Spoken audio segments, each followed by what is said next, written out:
Voice of love अशी ओळख असणारे सुप्रसिद्ध गायक के.के.चे हृदयविकाराच्या तीव्र झटक्याने निधन झाले. या पार्श्वभूमीवर उष्णतेमुळे हृदयविकाराचा झटका येऊ शकतो का? हृदयविकाराचा झटका म्हणजे काय? त्या दरम्यान नक्की काय घडतं आणि त्याची कारणे काय आहेत? याबाबत सविस्तर जाणून घेऊयात आजच्या लेट्स अप विषय सोपाच्या माध्यमातून.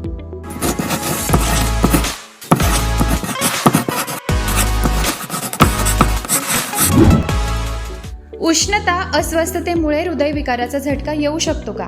उष्णता जाणवणे आणि घाम येणे ही तर प्रत्यक्षात येऊ घातलेल्या हृदयविकाराची लक्षणे असतात, त्याचे कारण नाही. तीव्र उष्णतेमध्ये शरीरातील पाणी कमी होते आणि त्यामुळे हृदयाचे नुकसान होऊ शकते, परंतु हे फार कमी केसेसमध्ये घडते. हृदयविकाराच्या झटक्या दरम्यान नेमकं काय घडतं? जसजसं आपलं वय वाढतं तसतसं रक्तवाहिन्यांच्या आतील भागात कोलेस्टेरॉल जमा होत राहतं. त्यामुळे हृदयाच्या स्नायूंच्या आतील बाजूला अडथळा येतो, ज्यामुळे रक्त गोठते. यालाच आपण ब्लॉक होणं असं म्हणतो. असं ब्लॉकेज झाल्यावर हृदयविकाराचा झटका म्हणजेच मायोकार्डियल इन्फार्क्शन होतं. हृदयविकाराचा झटका आणि हृदय बंद पडणे यात काही फरक आहे का? तर हो, हे दोन्ही वेगवेगळे विकार आहेत.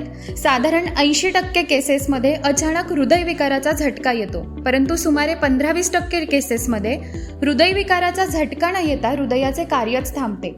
हृदयाच्या झडपा स्पंदनांशी निगडित आजारामुळे अचानक रक्त पंप करण्यामध्ये अनियमितता येते, त्यामुळे हे होतं. यालाच कार्डियाक अरेस्ट असं म्हणतात. हृदयविकार होण्याची कारणं काय? हृदयविकाराची मुख्य कारणे म्हणजे वय, आरोग्याची स्थिती, मधुमेह, कोलेस्टेरॉल, उच्च रक्तदाब, तंबाखूचे सेवन, तणाव, बैठी जीवनशैली आणि अनुवंशिकता ही आहेत. वेळीच लक्ष दिले तर या सर्वांवर आता अनेक उपचार उपलब्ध आहेत, ज्यामुळे हृदयविकाराचा धोका टाळता येतो.